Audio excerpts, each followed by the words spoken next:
Hello everyone, welcome back to my channel. तो guys, पिछले कुछ पार्ट्स को लेकर आपको कुछ कन्फ्यूजन्स है, तो let me clear them first. आप लोग कह रहे थे कि विंग के पास्ट में जाना बिल्कुल बेकार हो गया क्योंकि कुछ भी चेंज नहीं हुआ है।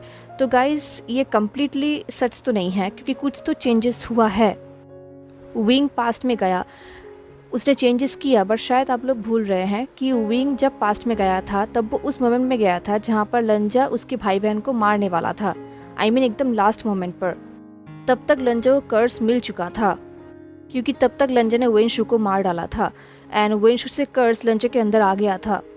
तो विंग पास्ट में जाकर कर्स को हटा तो नहीं पाया, वो सिर्फ पास्ट में गया था अपने भाई बहनों को बचाने, जो उसने कई हद तक किया भी था क्योंकि लंजा के हाथों से उसके भाई बहन का मौत नहीं हुआ था, बल्कि उनका मौत वहाँ पर होना ही था। दैट्स वाई हुआ था। अदरवाइज लंजा के हाथों से उस मौत को विंग ने रोक डाला था एंड उसी वजह से प्रिजन का लंजा थोड़ा बहुत चेंज हुआ है, उसके अंदर थोड़ा बहुत सेंस आ गया है एंड दैट्स वाई प्रिजन के लंजा ने जियांग चैंग को बचाने में हेल्प भी किया है एंड वो अभी भी हेल्प कर रहा है।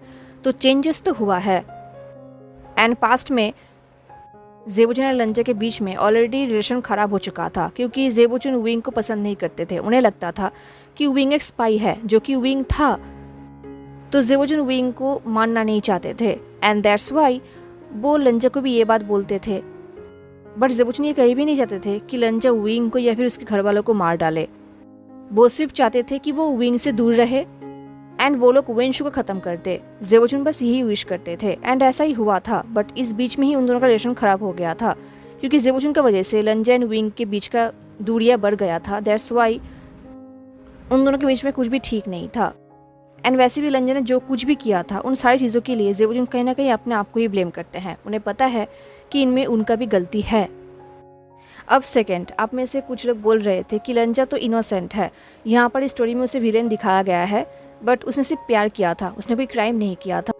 तो गाइस, ये बात तो सही है कि लंजा ने सिर्फ प्यार किया था, बट यहाँ पर उसे विलेन नहीं दिखाया गया है, यहाँ पर उसे ऑब्सेस्ड दिखाया गया है। प्यार करना अलग बात है एंड किसी से एकदम पूरी तरीके से ऑब्सेस्ड हो जाना वो और भी अलग बात है और भी बुरी बात है। अगर आप किसी से प्यार करते हो तो अनकंडीशनल करो, उससे ऑब्सेस्ड हो जाओगे तो और भी प्रॉब्लम क्रिएट हो सकता है। जो लंजा हुआ था, वो पहले तो विंग से अनकंडीशनली प्यार करता था, बट कर्स के आने के बाद वो विंग से ऑब्सेस्ड हो चुका था। उसे विंग चाहिए ही चाहिए था। इनफैक्ट जब पास्ट में जब लंजा ने विंग के सिबलिंग्स को मार डाला था, जब विंग ने पास्ट को चेंज नहीं किया था, तब उसके सिबलिंग्स को मार डालने के बाद लंजा ने पास्ट के विंग से कहा था कि क्या वो लोग शादी नहीं कर सकते। तब लिटरली विंग अपने बाहों में अपने भाई के डेड बॉडी को लेकर शोक मना रहा था एंड उस वक्त लंजा ने ये बात कहा था। इससे साफ पता चलता है कि लंजा कर्स की वजह से ऑब्सेस्ड हो चुका था, वो स्टबर्न हो गया था, उसके अंदर विंग शादी करने के लिए जिद बैठ गया था, जो उसे करना ही था किसी भी हालत में एंड ये एक बहुत ही बुरी चीज़ है। तो यहाँ पर लंजा का गलती था। अगर वो अपने को कंट्रोल करता या फिर ज़ेबोचुन की बात सुनता तो शायद ये सब होता ही नहीं। एंड अगर बात विंग की जाए तो आप लोग कह रहे थे कि वो इसमें वही विलेन है, उसने गलती की है, वो सिर्फ अपने बारे में सोच रहा है, उसने लंजा के बारे में नहीं सोचा। तो गाइस, शायद आप लोगों को मैं ये स्टोरी समझा नहीं पाई। तो एक्चुअली यहाँ पर विंग की गलती था भी और नहीं भी था, क्योंकि विंग जो कुछ भी कर रहा था अपने फैमिली के लिए कर रहा था, उसके फैमिली रिस्क में था, उसका पूरा फैमिली पूरा क्लान वेन क्लैन में बंदी था, उसे उन्हें बचाना था। बट इन रियलिटी वो लंजा से भी प्यार करता था एंड वो बीच में फंस चुका था। वो कहीं भी लंजा को मारता नहीं, क्योंकि अगर आप इस बात पर ध्यान दोगे तो आपको समझ आएगा, जब लंजा ने विंग के सिबलिंग्स को मारा था तब अगर विंग चाहता तो वो लंजा को मार सकता था, बट विंग ने ऐसा नहीं किया, बल्कि उसने खुद को मार डाला था, उसने रिवेंज नहीं लिया। तो वो लंजा से सच में प्यार करता था, बट उसके फैमिली भी रिस्क में था, उसे अपने फैमिली के लिए भी काम करना था। लंजा सिर्फ विंग से प्यार करता था अनकंडीशनली, बट विंग भी लंजा से प्यार करता था। एट द सेम टाइम उसका फैमिली रिस्क में था, तो उसे दोनों में से किसी एक को तो चुनना ही था ना। बट फिर भी विंग लंजा के पास वापस जाता शादी करने के लिए, बट लंजा से रहा नहीं गया। जैसे उसके ऊपर कर्स आ गया, उसे ऐसा लगा कि विंग के सिबलिंग्स विंग को उससे दूर कर रहा है, तो उसने उसे मार डाला। तो इसलिए विंग गुस्सा हो गया था। अदरवाइज विंग का भी प्लान था, वो भी अपना काम कर रहा था। बट एनीवेज विंग ने पास्ट को चेंज कर दिया है एंड पास्ट में विंग ने लंजा को माफ़ कर दिया है, तो बहुत कुछ चेंजेस तो आ गया है।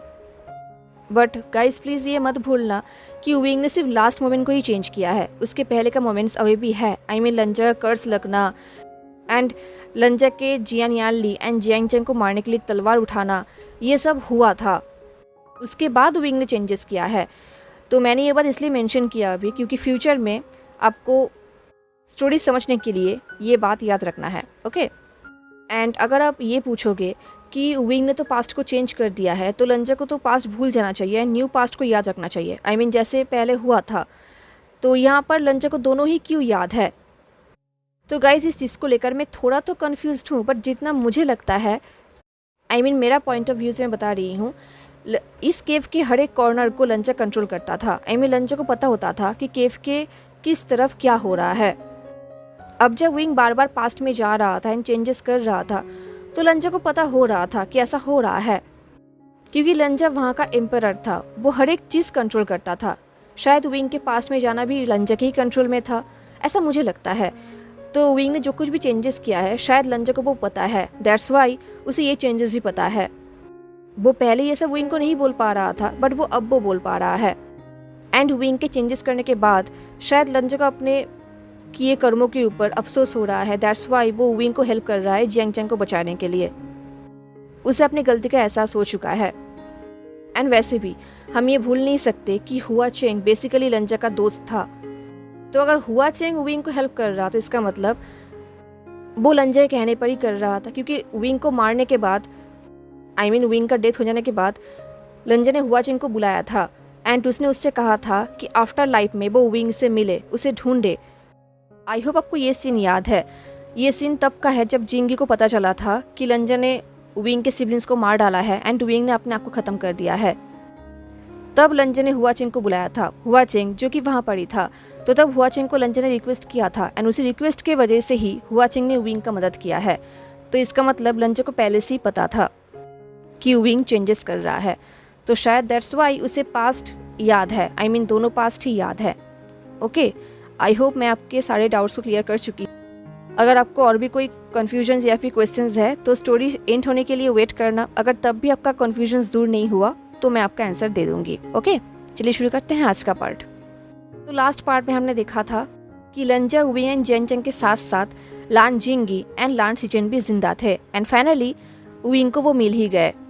दिन वो सब लोग मिले एंड वो सब लोग एक एबंडन्ड केबिन के अंदर रेस्ट करने लगे, specially Wing and Jiang Chang. उनके साथ लान जिंगी भी था। इस तरफ ज़ेबो चुन एंड लंजा हंटिंग करने के लिए फॉरेस्ट में गए थे एंड तभी ज़ेबो चुन को पता चला कि लंजा ये भी इमॉर्टल है, उसके अंदर से कर्स नहीं गया है। सिर्फ जिंगी एंड ज़ेबो चुन के ऊपर से कर्स गया है, लंजा के ऊपर से नहीं गया है। एनीवेज वो लोग हंट करके केबिन में वापस आ गए बहुत जल्दी ही एंड उनका हंट बहुत ही सक्सेसफुल था, क्योंकि उन लोगों ने बहुत कुछ हंट किया था। दिन उन लोगों ने खाना बनाया एंड ज़्यादातर फूड उन लोगों ने विंग को दिया, क्योंकि जिंगी एंड ज़ेबो चुन आज ही नॉर्मल इंसान हुए हैं, आई मीन मॉर्टल। तो अभी के लिए उन दोनों को उतना भी खाने की ज़रूरत नहीं है एंड लंजे की बात तो छोड़ ही देते हैं। तो ज़्यादातर खाना उन लोगों ने विंग को दिया एंड जियांग चैंग तो बेहोशी था। देन लंजा एंड ज़ेबो चुन हंट करने के साथ साथ कुछ मेडिसिन भी लेकर आए थे जो उन्हें जंगल से मिला था एंड जिंगी उन मेडिसिन को लिक्विड बना रहा था ताकि विंग उन्हें जियांग चैंग के बॉडी में लगा सके। जिंगी ने बिल्कुल भी टाइम वेस्ट नहीं किया, उसने उन हर्ब्स को मेडिसिन बनाया एंड विंग को दे दिया एंड विंग उन मेडिसिन को जियांग चैंग के हर एक इंजरीज के ऊपर लगाने लगा। एंड ये सब चीज़ें जिंगी एंड ज़ेबो चुन चुपचाप देखने लगे एक नोइंग आइज से, जैसे कि उन्हें कुछ समझ आ रहा है पर वो विंग को बोलना नहीं चाहते। दिन कुछ टाइम बाद विंग यॉर्निंग करने लगा, वो बहुत ही टायर्ड हो चुका था। ये देखकर ज़ेबो चुन ने कहा, तुम लोग केबिन के अंदर ही रेस्ट करो, मैं बाहर गार्ड दूंगा, क्योंकि ऑफ कोर्स किसी न किसी को तो बाहर गार्ड देना ही होगा, क्योंकि वो लोग फॉरेस्ट के बीचों बीच है, यहाँ पर कोई भी डेंजर आ सकता है। एंड ये सुनते ही जिंगी ने एक बार एम्परर की तरफ देखा एंड एक बार विंग की तरफ देखा। दिन जिंगी ने कहा, मैं भी फर्स्ट प्रिंस के साथ बाहर गार्ड दूंगा, हम ऑल्टरनेट करके गार्ड देंगे। तब तक your majesty, your royal highness, आप लोग केबिन पर ही रेस्ट कीजिए। ये सुन के विंग हेजिटेट फील कर रहा था। एंड देन उसे रियलाइज़ हुआ कि अगर वो गार्ड देने के लिए बोलेगा, पहली बात यहाँ पर कोई मानेगा नहीं उसकी बात को, क्योंकि वो यहाँ पर सबसे ज़्यादा वीक इंसान है एंड वैसे ही वो टायर्ड है, तो ये ऑफ़र करना तो बेकार ही होगा। तो उसने कहा क्या ये सही रहेगा, क्योंकि तुम लोगों को भी स्लीप की ज़रूरत है, अभी तुम लोग भी मॉर्टल हो, क्यों ना मैं कुछ देर सो लेता हूँ एंड देन मैं भी उठकर तुम लोगों के साथ गार्ड दूंगा। इससे पहले ज़ेबुचुन या फिर जिंगी कुछ कह पाते, लंजा ने कहा तुम इंजर्ड हो, तुम्हें रेस्ट की ज़रूरत है। ये सुन के विंग ने अपने मुंह तो खोला कुछ बोलने के लिए, बट वो बोल नहीं पाया। उसे पता है कि लंजा उसकी बात को नहीं सुनेगा, क्योंकि लंजा लिटरली विंग की तरफ एक स्टबर्न ग्लेयर कर रहा था, जैसे कि वो कोई आर्ग्यूमेंट नहीं चाहता। तो विंग ने गिव अप कर दिया एंड शाई किया। उसने नोट करते हुए कहा ठीक है, मुझे बहुत बुरा लग रहा है कि आप दोनों को गार्ड देना पड़ रहा है। ये बोलते हुए विंग सोच रहा था कि वो दोनों विंग का सर्वेंट्स नहीं हैं, उन्हें ये करने की ज़रूरत नहीं है, बट फिर भी वो लोग कर रहे थे। तभी विंग के दिमाग में एक आइडिया आया। उसने कहा बट अगर आप लोग थक गए तो आप लोग लंजे से बोल सकते हैं, कुछ टाइम के लिए वो भी आपके साथ गार्ड दे देगा। आई थिंक उसे इसे करने में कोई प्रॉब्लम नहीं होगा, है ना लंजा। इससे पहले लंजा रिस्पॉन्स कर पाता, ज़ेबुचुन ने उसका रिस्पॉन्स खुद ही दे दिया, क्योंकि उसे पता है कि उसका भाई ना ही बोलेगा। तो इससे पहले उसका भाई ना बोल दे, ज़ेबुचुन ने ही कह दिया कोई ज़रूरत नहीं है, क्योंकि ज़ेबुचुन को पता है कि चाहे कुछ भी क्यों ना हो जाए, उसका भाई विंग के साथ छोड़कर कहीं पर भी नहीं जाएगा, वो उसके सामने से हटेगा भी नहीं। तो ज़ेबुचुन ने कहा वो आपको एंड जियांगचंग को देखेगा, वो आपका ख्याल रखेगा, उसके ऊपर ऑलरेडी रिस्पॉन्सिबिलिटी है, तो बाहर का हम लोग संभाल लेंगे, हम लोग फिर से सनराइज़ के बाद मिलेंगे, ठीक है। ये सुन के जिंगी ने एक्साइटेडली कहा of course your royal highness, अब ये सब हमारे ऊपर छोड़ सकते हैं। अब फाइनली ये सुन के लंजा ने अपने भाई की तरफ देखा एंड जिंग की तरफ देखा एंड देन उसने एक वार्निंग ग्लेयर किया एंड डीप वॉइस में कहा कोई भी डेंजर केबिन के आसपास भी नहीं आना चाहिए। ये सुन के ज़ेबुचुन का अंदर ही अंदर गुस्सा तो आ रहा था, क्योंकि लंजा लिटरली धमकी दे रहा था। हालांकि ज़ेबुचुन अपना काम कर रहे थे, बट फिर भी ज़ेबुचुन ने कहा चिंता मत कीजिए योर मैजेस्टी, कोई भी चीज़ आपको या फिर आपके रॉयल कंसर्ट को डिस्टर्ब नहीं करेगा। ये बोल के जिंग एंड ज़ेबुचुन वहाँ से बाहर निकल गए एंड दरवाजे को बंद कर दिया। जैसे ही वो लोग बाहर गए, लंजा ने विंग को लेटने में हेल्प किया। उसने विंग को ब्लैंकेट से बिल्कुल अच्छी तरीके से कवर कर दिया ताकि विंग को ठंडी ना लगे। एंड देन लंजा विंग के पैर की इंजरी को चेक करने लगा। ये सब देख के विंग ने कहा इतना भी टेंशन मत करो, मैं उतना भी वीक नहीं हूँ। लंजा ने कहा मैंने तुम्हारा ठीक से ध्यान नहीं रखा था पास्ट में, एंड देन तुम उस क्लिफ से गिर गए थे एंड मैंने तुम्हें खो दिया था।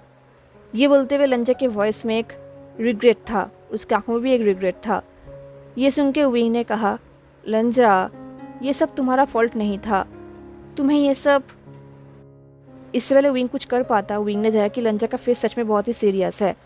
तो विंग ने कहा ठीक है ठीक है।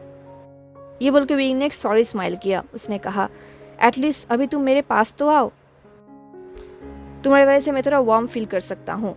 एंड ये सुनते ही लंजा विंग के करीब चला गया। वो एकदम विंग के करीब जाकर सो गया। उसने अपने बॉडी से विंग के बॉडी को कवर कर दिया ताकि विंग को थोड़ा वार्म फील हो। ये देख के विंग के फेस में सॉफ्ट स्माइल आ गया। उसने भी लंजा को टाइटली पकड़ लिया एंड उसे सच में बहुत ही कंफर्ट एंड वार्म फील हो रहा था। एंड ये देखते ही लंजा का आइज सॉफ्ट हो गया। उसने पोजिटिवली अपने हाथों को विंग के ऊपर रैप कर लिया एंड देन उसने विंग के हेड पे एक सॉफ्ट एंड जेंटल किस किया। उन दोनों के बीच में कुछ टाइम के लिए एक पीसफुल साइलेंस था। वो दोनों ही उस फायर की तरफ देख रहे थे जो कुछ टाइम पहले जिंगी ने जलाया था। एंड देन विंग ने पूछा तुम्हारा एंड तुम्हारा भाई का हंटिंग कैसे गया। ये सुनते ही लंजा का बॉडी स्टिफ हो गया, उसका फेस चेंज हो गया, बट कुछ सेकंड के लिए। ये देखकर विंग ने लो शाई की और कहा बहुत बुरा था हाँ। ये सुन के लंजा को हेजिटेट फील हुआ। उसने पूछा क्या तुमने पर्पसफुल्ली उसे मेरे साथ भेजा था। ये सुन के विंग ने एक स्माइल की और कहा तुमने मुझे पकड़ ही लिया, बट मैंने ये सब इसलिए किया ताकि तुम दोनों के बीच के रिश्ता थोड़ा सा ठीक हो जाए। आफ्टर ऑल तुम दोनों भाई हो। तुमने लास्ट टाइम उनसे ठीक से कब बात की थी। तभी लंजा ने कहा जब उन्हें जगाया गया था। ये सुन के विंग फ्रोंड हो गया। उसने कहा एंड तब तुमने ठीक से बात भी नहीं किया था, है ना। लंजा ने अपने हेड को शेक किया। उसने कहा, नहीं, हमारे बीच में कहने के लिए कुछ नहीं है। लंजी ये बोल तो रहा था, पर लंजा के फेस देख के लग रहा था कि वो इस बात को लेकर बहुत बुरा फील कर रहा है। ये देख के विंग ने शाई किया। वो लंजे को और भी करीब गया। उसने अपने हेड को लंजे के शोल्डर पे रखा और कहा, शायद तुम्हारे पास उन्हें कहने के लिए कुछ नहीं है, बस शायद उनके पास तुम्हें कहने के लिए बहुत कुछ है। ये बोल के विंग ने पाउट किया। उसने कहा, क्या तुम उन्हें एक भी चांस नहीं दोगे लंजा? पास्ट में जो कुछ भी हुआ था उन सबको लेकर तुम उनके लिए अपने अंदर ऐसे गुस्सा नहीं पाल सकते। हम दोनों को पता है कि इन सारी चीज़ों में उनका कोई फॉल्ट नहीं है। ये सुन के लंजा ने शाय किया। उसने कहा, मैं जानता हूँ, ये सब मेरा फॉल्ट है। ये बोलते हुए लंजा सोच रहा था, जो कुछ भी हुआ है वो सब लंजा ने किया है, इसमें लंजा किसी को भी ब्लेम नहीं कर सकता। लंजा के बात सुनते ही विंग ने अपने हेड को शेक किया। उसने कहा, नहीं, वो सब तुम्हारे कंट्रोल में नहीं था, मैं तुम्हें ब्लेम नहीं करता। ये सुनकर लंजा कुछ टाइम के लिए चुप था। वो सिर्फ उस आग को देख रहा था। कुछ मोमेंट बाद लंजा ने कहा, मैंने उनको ब्लेम किया क्योंकि मैं अपने कंधों के ऊपर और बर्डन नहीं ले सकता था। अब फाइनली लंजा कन्फेस कर रहा था। लंजा ने कहा, तुम्हारा डेथ ऑलरेडी मेरे लिए बहुत बड़ी चीज़ थी। सब कुछ एक साथ बियर करना मेरे लिए बहुत ज़्यादा टफ हो रहा था। मुझे कोई ऐसा इंसान चाहिए था जिनके ऊपर मैं कुछ बर्डन दे सकूं, इसलिए मैंने उन्हें चुना। ये सुनकर विंग ने शाय किया।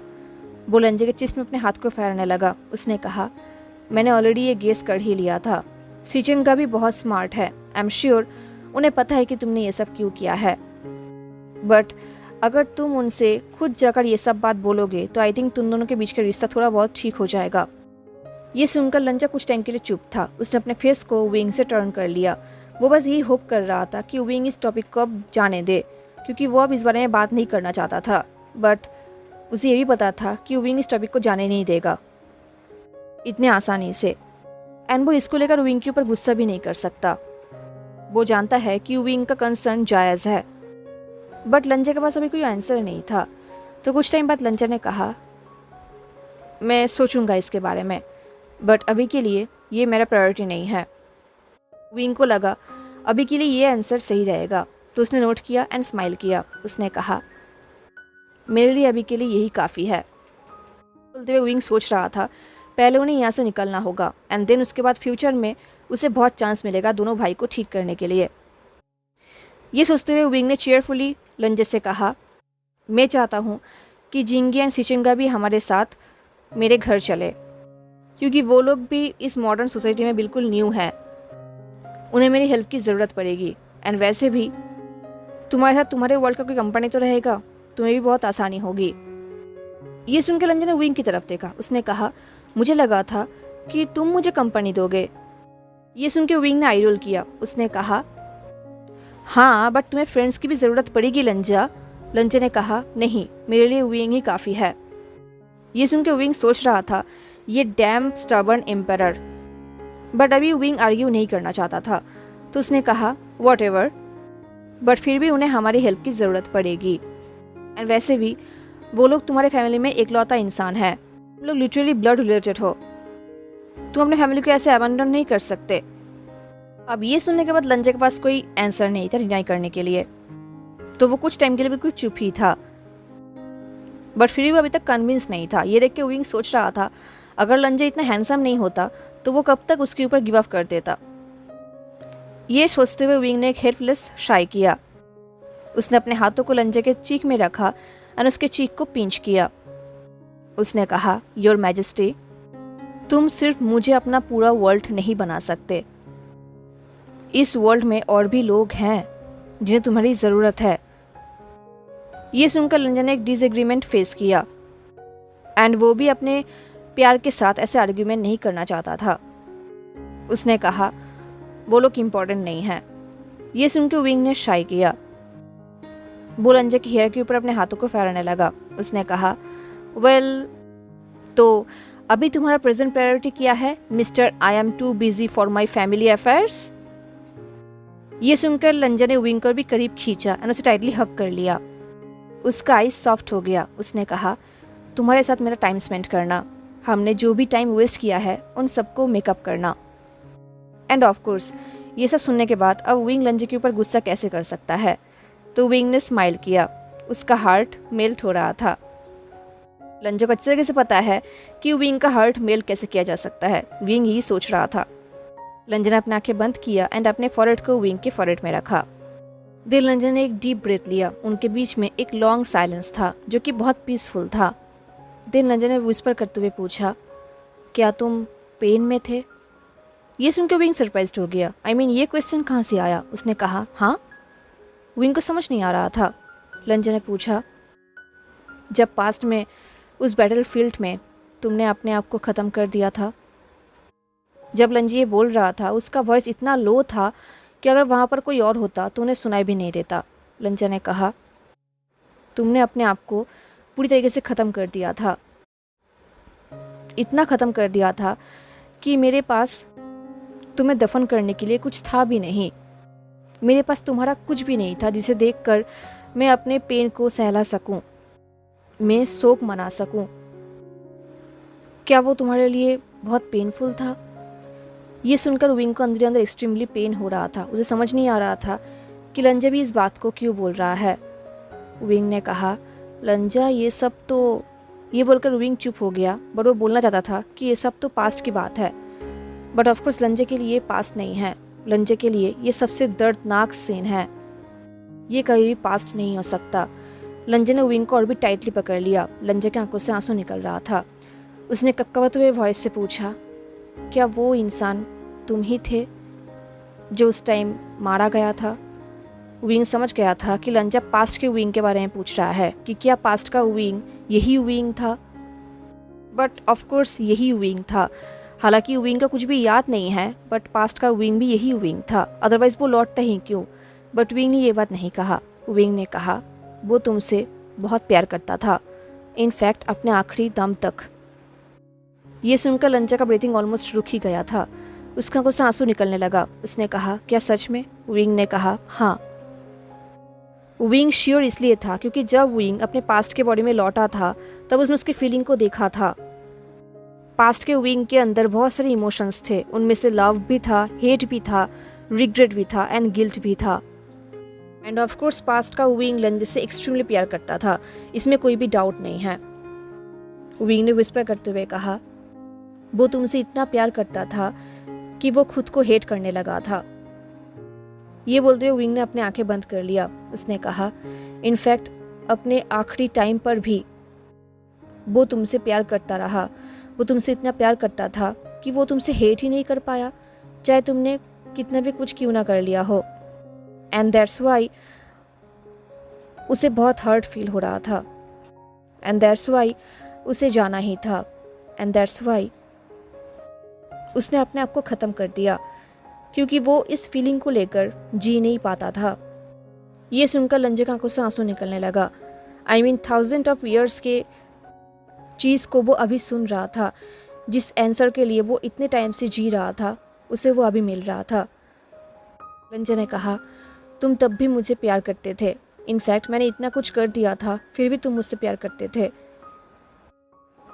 एंड इतने टाइम से मैं यही सोच रहा था कि, ये सुन के विंग ने सॉफ्टली स्माइल किया। उसने कहा, शायद तुम मुझे कर्ज के वजह से फिर से इस लाइफ में वापस लेकर आए हो, बट लंजा आई थिंक अगर तुम मुझे वापस नहीं भी लाते तब भी मेरा सोल वापस आ ही जाता तुम्हें ढूंढते हुए।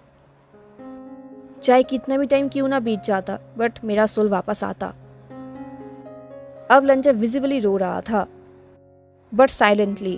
उसने कहा, क्या तुम्हें सच में ऐसा लगता है विंग? क्योंकि लंजा का हिम्मत नहीं हो रहा था कि वो इन बातों पर बिलीव करे।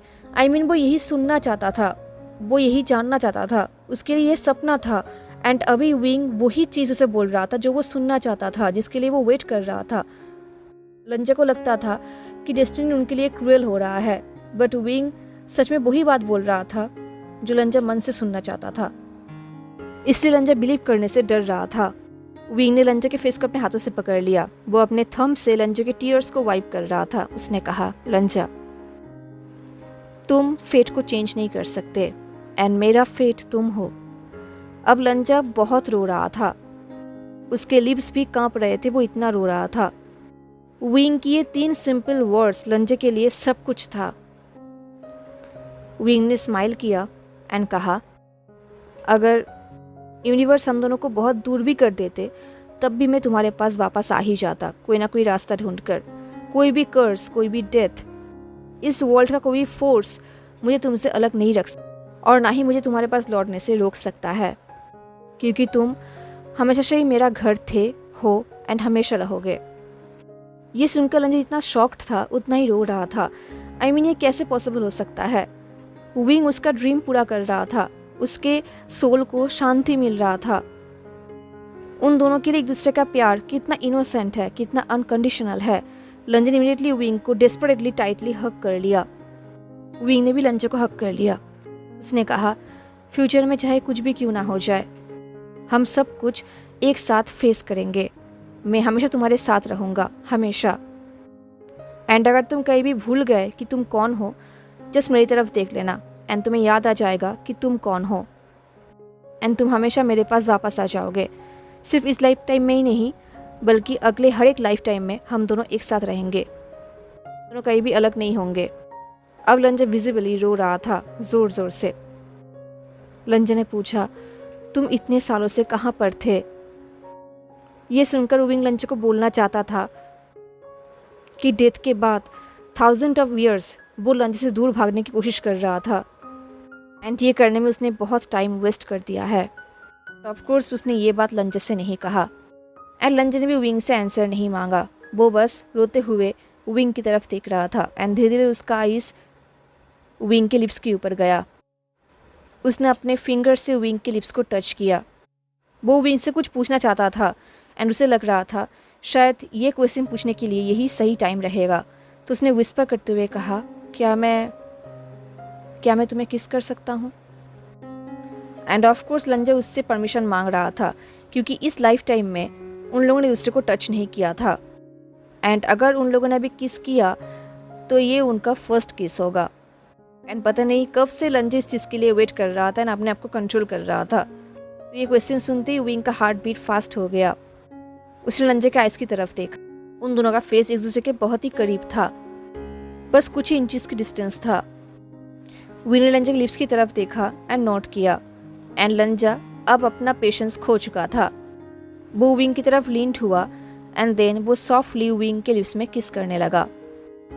स्लोली स्लोली किस करते हुए वो दोनों एक दूसरे को और भी करीब आने लगे। शुरू में ये किस बहुत ही जेंटल एंड हेजिटेंट था, बट धीरे धीरे वो किस रफ होते गया। वो दोनों ऐसे किस कर रहे थे जैसे कि उनका लाइफ इस किस के ऊपर डिपेंड करता है। किस करते हुए लंजा अपने हाथों को विंग के बॉडी में रोमिंग कर रहा था एंड इसकी वजह से विंग किस में ही मॉर्निंग कर रहा था। वो लोग कंटिन्यू किस किए जा रहे थे एंड देन कुछ टाइम बाद लंजा विंग के लोअर लिप को सक करने लगा एंड इससे विंग सरप्राइजिंगली जोर से मौन कर उठा। एंड जैसे ही ऐसा हुआ लंजा विंग से अलग हो गया। उसने विंग की तरफ देखा और कहा, क्या मैं कुछ ज़्यादा कर रहा हूँ? अब विंग का फेस रेड हो चुका था।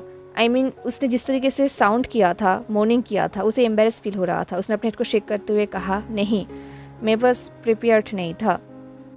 क्योंकि बेसिकली देखा जाए तो लंजा का लिप्स विंग के लिप्स से कुछ ज़्यादा ही साइज में बड़ा था।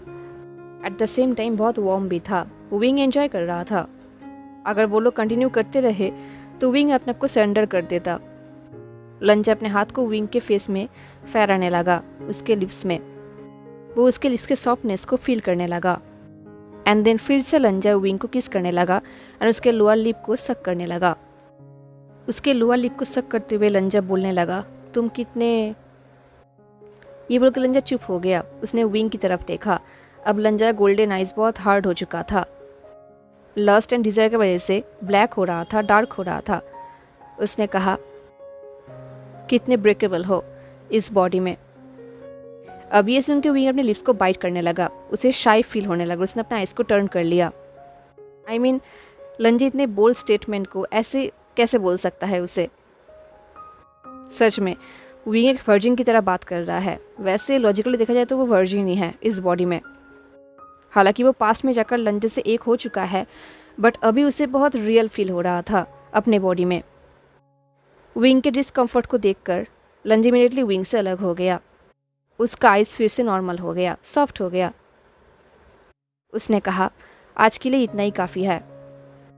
ये बोल के लंजा एपोलॉजेटिकली विंग के फेस को अपने हाथों से फेरने लगा। उसने कहा, मैं तुम्हें हर्ट नहीं करना चाहता। विंग अंदर अंदर थोड़ा बहुत डिसअपॉइंटेड फील कर रहा था अपने को लेकर। I mean, वो सच में और भी कुछ करना चाहता था। वो मर जाएगा फिर भी वो ये चीज़ एडमिट नहीं करेगा। तो उसने कहा, ओके, आई डोंट थिंक तुम मुझे हर्ट कर सकते हो। तभी लंचा ने कहा, नहीं, बट तुम्हारा पैर इंज्योर्ड है, अच्छा होगा कि हम तुम्हारे पैर को ज़्यादा मूव ना करें। एंड वैसे भी अगर मैं ये बोल, लंजा कुछ टाइम के लिए चुप हो गया एंड विंग का हार्ट बीट एक्सट्रीमली फास्ट हो गया। वो लंजे के आंसर सुनने के लिए तड़प रहा था। लंजा ने स्मॉल स्माइल किया एंड कन्फेस करते हुए कहा, अगर हम अभी नहीं रुके तो शायद मैं अपने को कंट्रोल नहीं कर पाऊंगा। अब विंग कुछ बोल नहीं पा रहा था, वो ब्रेथ भी नहीं ले पा रहा था। I mean, विंग के अंदर भी बहुत सारा डिज़ायर्स है, लस्ट है।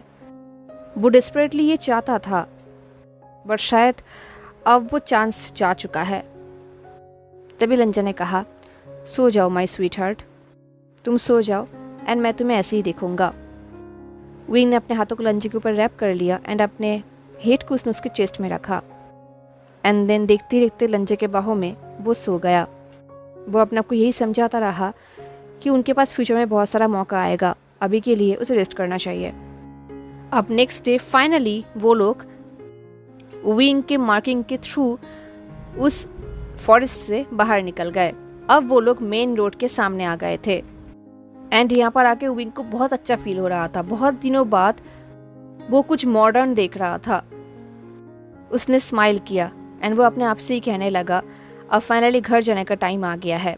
जैसे ही वो लोग मेन रोड के साइड में आकर खड़े हो गए, जिंगी ने फिर से पीछे मुड़कर जंगल की तरफ देखा, उन ट्रीज की तरफ जहाँ पर वो इतने सालों से था। ये चीज़ विंग ने भी नोटिस किया। उसने अपने हाथ को जिंगी के शोल्डर पे रखा एंड स्क्वीज करते हुए उस पर करते हुए कहने लगा, हम फिर से वापस आएंगे, आई प्रॉमिस। जिंगी ने स्मॉल नोट की और कहा, मैं बस, अगर हमें बाकियों के बॉडीज़ मिल जाते तो एटलीस्ट हम उन्हें प्रॉपरली दफन कर पाते। उनके लिए एटलीस्ट हम इतना तो कर ही सकते थे, क्योंकि ऑफकोर्स बहुत लोगों ने अपना जान खोया है, सब लोगों ने अपने आप को सेक्रीफाइस किया है। इनफैक्ट ये सुनकर ज़ेबुचन और लंजा को भी बुरा लग रहा था। तो विंग ने नोट करते हुए कहा, हम ऐसा करेंगे, पहले हम वापस चले जाएं, थोड़ा सा ठीक हो ले एंड देन हम यहाँ पर वापस आएंगे। हम उन्हें यहाँ पर ऐसे ही नहीं छोड़ेंगे, आई प्रॉमिस जिंगी। अब जब जिंगी का कॉन्सर्ट ये बोल रहा था तो जिंगी कैसे मना कर पाता, वो अपने कंसर्ट के ऊपर बिलीव करता है। तो फाइनली वो कन्विंस्ड हो गया एंड वो लोग उस रोड से आगे बढ़ने लगे। इस तरफ ज़ेबुचन ने भी जिंगी के शोल्डर को स्क्वीज किया एंड उसे कंफर्ट करते हुए कहा कि वो लोग ज़रूर वापस आएंगे। एंड देन अब वो लोग वहाँ से आगे बढ़ने लगे, क्योंकि विंग के लिए तो वो घर जा रहा था एंड जेंग चेंग के लिए भी वो घर जा रहा था, बट बाकी तीनों एक न्यू वर्ल्ड एक्सप्लोर करने वाले थे। वो लोग एक न्यू वर्ल्ड फेस करने वाले थे। एनीवेज वो लोग ऐसी रोड से आगे बढ़ रहे थे। वो लोग कंटिन्यू चलते ही जा रहे थे। एक टाइम के बाद विंग के पैर में दर्द हो रहा था। उसने कुछ कहा तो नहीं था, बट लंजा समझ गया था एंड उसने विंग को अपने बाहों में उठा लिया। हालांकि विंग ने मना किया था, बट लंजा नहीं माना। एक्चुअली विंग यही सोच रहा था कि अभी वो लोग नॉर्मल लाइफ में वापस जा रहे थे एंड वो बार बार ऐसे लंजा को अपने आप को मैन हैंडल करने के लिए अलाउ नहीं कर सकता, वो भी उसके वर्ल्ड में, क्योंकि इस वर्ल्ड में तो ये लोग उसका सहारा थे, बट मॉडर्न वर्ल्ड में विंग उनका सहारा है। विंग को उन्हें हेल्प करना चाहिए, उनका ख्याल रखना चाहिए, न कि उन लोगों को विंग का। फाइनली घंटों तक चलने के बाद विंग को थोड़ी ही दूर में कुछ दिखा। ये देख के विंग सोच रहा था, सिविलाइजेशन। फाइनली उन्हें एक सिविलाइजेशन मिल ही गया। एनी देखते ही विंग इतना हैप्पी हो गया कि वो प्रैक्टिकली लंजा के बाहों में ही जंप करने लगा। वो जंप करके लंजा के बाहों से उतरा एंड वो उस तरफ दौड़ने लगा। कुछ दूर जाते ही विंग को रियलाइज हुआ कि वो एक गैस स्टेशन है एंड विंग एग्रेसिवली आगे भागने लगा। ये देख के लंजा ने कहा, विंग धीरे चलो, वेट। बट ऑफ कोर्स तब तक विंग आउट ऑफ रीच हो चुका था। वो इतना हैप्पी था कि वो अपने पैर के दर्द को भूल ही चुका था। फाइनली वो लोग गैस स्टेशन के बाहर आ गए। विंग ने उन तीनों से कहा कि वो लोग बाहर वेट करें। उसने कहा, तुम लोग बाहर वेट करो, तब तक मैं अंदर जाकर उनसे बात करता हूँ। मैं नहीं चाहता कि वो लोग तुम्हें देखकर डर जाए। ये सुनते ही लंजा, ज़ेबुचन एंड जिंगी वहाँ पर ही रुक गए। वो लोग वहाँ पर खड़े थे क्योंकि बेसिकली वो लोग साइज़ में बहुत बड़े थे एंड उन लोगों ने एंशिएंट कपड़े पहना हुआ था, तो ऑफकोर्स सब लोग उन्हें देखकर डर ही जाएंगे। तो उन लोगों ने प्रोटेस्ट नहीं किया। इस तरह विंग जो गैस स्टेशन के अंदर चला गया। अंदर काउंटर पे एक आदमी बैठा हुआ था जो शायद 20s में होगा, बहुत यंग था। उस क्लर्क को जाकर विंग ने कहा, फ़ोन प्लीज़ मुझे एक फ़ोन दे दो, मैं फॉरेस्ट में चला गया था एंड मैं खो गया था। फाइनली बहुत कोशिश करने के बाद मैं बाहर निकला, मुझे हेल्प के लिए अपने बहन को कॉल करना है। उस क्लर्क ने विंग को ध्यान से देखा। उसने कहा, कॉस्प्ले? विंग ने कहा, हाँ क्या? उस क्लर्क ने विंग की ड्रेसअप की तरफ पॉइंटिंग की और कहा, ये गेटअप, क्या तुम कोई ऊशिया या फिर शियनशिया बने हो? आई मीन कॉस्प्ले कर रहे हो? ये सुन के विंग फ्रोज हो गया। उसे रियलाइज हुआ कि वो बेसिकली एंशिएंट ब्राइडल कपड़े पहन के घूम रहा है जो फॉरेस्ट के लिए बिल्कुल भी सूटेबल नहीं था। तो विंग ने कहा, एक्चुअली, ये बोल के विंग खांसने लगा एंड अपने हाथ को अपने नेक के पीछे रब करने लगा। वो सोच रहा था उसने ऑलरेडी एक मेज स्ट्रेट कर दिया है। उसने कहा, एक्चुअली ये बहुत लॉन्ग स्टोरी है। उस क्लर्क ने डिसबिलीफ के साथ हंसा एंड उसने कहा, हाँ सही बात है, तो मैं किसी ऐसे रैंडम गाय को अपना फ़ोन दे दूँ जो एक्चुअली एक वेडिंग ड्रेस पहन के घूम रहा है? अगर तुम परवर्ट निकले तो, कोई क्रीप निकले तो? ये सुनकर विंग ने कहा, हे मैं कोई क्रीप नहीं हूँ। देन विंग को रियलाइज हुआ कि वो इस इंसान को डरा रहा था, तो उसने अपने आइज़ को सॉफ्ट किया एंड सॉफ्टली बोलने लगा, देखो मैं प्रॉमिस करता हूँ कि मैं कोई भी ट्रैवल क्रिएट नहीं करूँगा, मुझे बस अपने बहन को कॉल करना है, ओके? मैं कॉल करती तुम्हें तुम्हारा फ़ोन वापस दे दूँगा। उस क्लर्क ने लेजीली कहा, बिल्कुल भी नहीं, इससे पहले ही मैं एक इंसान को हेल्प कर चुका हूँ एंड उसने बहुत मिस क्रिएट किया था। मैं ऑलमोस्ट अपने जॉब को खोने वाला था। मेरे बॉस ने कह दिया है अगर मैंने एक और मिस्टेक कर दिया तो मैं अपना जॉब खो दूंगा, तो मैं तुम्हारे लिए ये रिस्क नहीं ले सकता। अब विंग ने गुस्से से चिल्लाते हुए कहा, oh my God, for God sake. And जैसे ही विंग ने ये बात चिल्ला कर कहा, उसका आवाज़ शायद बाहर तक पहुंच गया था, क्योंकि तभी दरवाजे में फिर से आवाज़ हुआ। दरवाजे के ऊपर एक घंटी लगा था, अगर कोई अंदर आएगा या फिर बाहर जाएगा तो वो घंटी बजने लगेगा। तो वो घंटी बज रहा था एंड जैसे उन लोगों ने दरवाजे की तरफ देखा तो दरवाजे से लंजा अंदर आ रहा था अपने जायंट हाइट एंड बॉडी को लेकर, एंड बेसिकली वो भी वेडिंग कपड़ा पहना हुआ था। उसने कहा, विंग सब कुछ ठीक तो है ना? अब विंग एक्सट्रीमली हेल्पलेस दिख रहा था एंड लंजा को देखकर वो क्लर्क लिटरली कांप रहा था, क्योंकि लंजा का आईज ही था इतना कोल्ड। लंजो उस क्लर्क की तरह कोल्डली देख रहा था, जैसे कि वो अपनी आंखों से उसे मार डालेगा। उस मर्डरर्स गोल्डन आइज को देखकर वो क्लर्क बहुत डर गया था। वो देखकर ही समझ गया था कि वो लंबा इंसान बहुत डेंजरस है एंड बहुत बड़ा थ्रेट है, बट वो इंसान था भी बहुत हैंडसम। बट वो क्लर्क समझ गया था कि अगर वो इंसान चाहेगा तो वो उसे मार भी सकता है।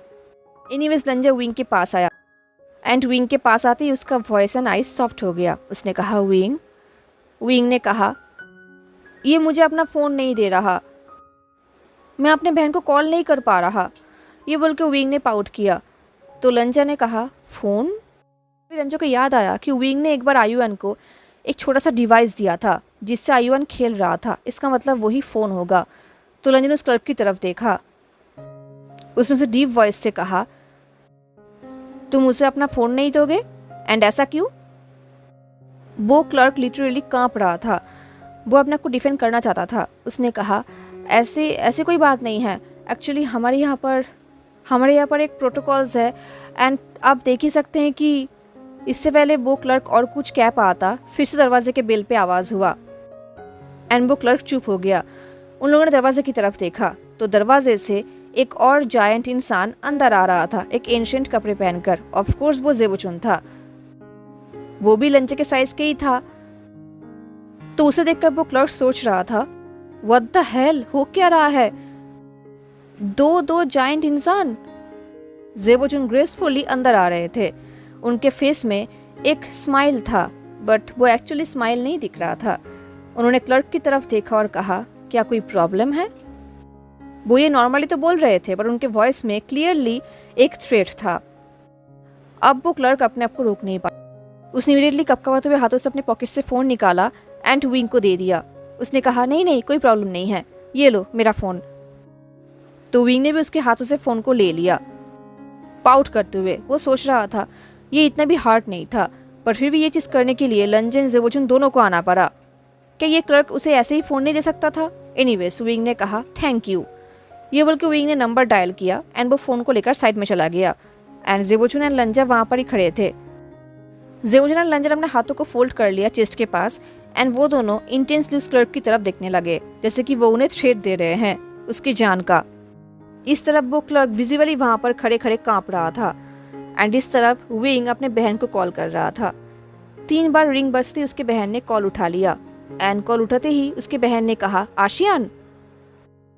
यानली के वॉइस हमेशा से ही बहुत ही कंफर्टिंग है, जो विंग को बहुत अच्छा लगता है। विंग ने कहा सीजिए, हाँ मैं हूँ, मैं जिंदा हूँ। यानली ने कहा ओ माय गॉड आशियान, तुम कहाँ पर हो? कितने दिनों से मैं तुमसे कांटेक्ट नहीं कर पा रहा। आचेंग भी, तुम दोनों हो कहाँ पर? तुम दोनों मेरे मैसेजेस का रिप्लाई नहीं दे रहे हो। तुम दोनों ठीक तो हो ना? ये सुनकर विंग ने कहा सीजी एक्चुअली एक बहुत ही लॉन्ग स्टोरी है, बट मैं ठीक हूँ। ये बोल के विंग ने दरवाजे के बाहर की तरफ देखा, बाहर जहाँ पर जिंगी खड़ा था जियांग चैंग को लेकर। जियांग चैंग जो अभी तक बेहोश था। विंग ने कहा बट आई थिंक आचेंग को मेडिकल अटेंशन की ज़रूरत है। क्या आप एंड जिया जी हमें हेल्प कर सकते हैं? हम एक गैस स्टेशन में हैं। ये सुन के यानली कंसर्न हो गई। उसने कहा क्या आचेंग हर्ट है? मुझे बताओ एग्जैक्टली हुआ क्या है। तुम ज़रूर फिर से बिना बताए एक्सप्लोर करने के लिए निकल गए थे एंड फिर से आचेंग तुम्हारे पीछे पीछे निकला था, है ना? ऐसा ही हुआ है ना? अब विंग को बुरा लग रहा था। उसने कहा सीजिए मैं ऐसा नहीं करना चाहता था, बट आपको पता है ना कि मैं ऐसे ही पागल हूँ। सीजे ने शाय की और कहा मुझे एड्रेस दे दो, मैं तुम दोनों के लिए कार भेज देता हूँ। विंग ने अपने हेड को स्क्रैच करते हुए कहा एक्चुअली हम बहुत दूर हैं, यहाँ तक आपका कार नहीं आ पाएगा। इनफैक्ट यहाँ पर आने के लिए हमने मल्टीपल फ्लाइट्स लिया था। क्या आप हमारी तरफ जिया जी का हेलीकॉप्टर भेज सकते हैं? आई मीन एक्चुअली एक नहीं 2, एंड बड़ा वाला भेजना, क्योंकि रास्ते में हमने कुछ दोस्त बना लिया है एंड उन्हें भी हमारी ज़रूरत है। वो भी हमारे साथ हमारे घर आ रहे हैं। अभी यानली अपने भाई के हेल्थ को लेकर बहुत ही कंसर्न थी, तो उन्होंने ज़्यादा क्वेश्चन नहीं किया। उन्होंने कहा ठीक है, अभी तुम्हारे पास 2 हेलीकॉप्टर जाएंगे। विंग ने कहा थैंक्स, एंड क्या आप आपके घर पे वेंचिंग को बुला सकते हैं? आई मीन जब हम वहाँ पर पहुँचेंगे तो वेंचिंग आचेंग का ट्रीट कर सकती हैं। आई थिंक हॉस्पिटल जाने से बेहतर यही होगा। यानली के मन में बहुत सारे क्वेश्चंस आ रहा था, बट उन्होंने कुछ पूछा नहीं। उन्होंने कहा ठीक है, मैं अभी उसे कॉल करती हूँ। ये बोल के यानली ने अपने एक सर्वेंट से कहा वेंचिंग को कॉल करने के लिए, जो विंग को सुनाई दे रहा था। विंग ने कहा थैंक यू सो मच सीजिए, आप बेस्ट हैं and I am really sorry. आपको हमेशा हमारे इस मैसेज को क्लियर करना पड़ता है, आपको हमेशा हमें रेस्क्यू करना पड़ता है। ये सुन के यानली ने शाय किया। उनके भाई ठीक है, यही यानली के लिए बहुत बड़ी बात है। उन्हें और कुछ भी नहीं चाहिए। तो यानली ने कहा बहनों का यही काम होता है। हेलीकॉप्टर ऑलरेडी निकल चुका है तुम्हारे रेस्क्यू के लिए, तुम वहाँ पर ही खड़े रहना एंड आचेंग का ख्याल रखना, ठीक है? जल्दी वापस आ जाओ। विंग ने स्माइल करते हुए कहा okay, I love you and बहुत जल्दी मिलते हैं। यानली ने कहा आई लव यू टू, मैं तुम्हारे लिए तुम्हारा फेवरेट सूप बना रही हूँ, हम एक साथ खाएंगे, ओके? विंग ने कहा ओके। देन विंग ने कहा oh just for the reminder, आप 5 लोगों के लिए खाना बनाना, ठीक है? देन ये सुन के ऑफकोर्स यानली शॉक्ड हो गई, बट विंग ने कहा कि उसके दोस्त भी घर आएंगे, तो यानली मान गई। फाइनली उन लोगों ने कॉल को एंड किया एंड विंग ने उस क्लर्क को उसका फ़ोन लौटा दिया। वो क्लर्क लिटरली काँप रहा था। देन विंग ने अपने बॉडीगार्ड्स की तरफ देखा, आई मीन लंजन ज़ेबोचुन की तरफ, एंड कहा हेल्प ऑलरेडी हमारे पास आ रहा है, सीजे कभी मुझे डिसअपॉइंट नहीं करती। ये बोलते हुए विंग हैप्पीनेस से उछल रहा था एंड ये सुन के लंजन हेजिटेटली पूछा क्या तुम जियांग यानली से बात कर रहे थे? विंग ने कहा हाँ। ज़्यादा चिंता मत करो लंजा, वो तुम्हें बहुत पसंद करेंगी, वो भी मेरी तरह तुम्हें समझ पाएंगी। ये सुन के लंजा ज़्यादा कॉन्फिडेंट फील तो नहीं कर रहा था, पर उसने कहा कोई बात नहीं, वैसे हमें कहाँ पर वेट करना होगा? विंग ने कहा बाहर वेट करना होगा, कहीं पर भी जाने की ज़रूरत नहीं है। देन विंग ने जेवोचुन की तरफ देखा और कहा hey thank you so much कि आप हमें चेक करने के लिए यहाँ पर अंदर आए।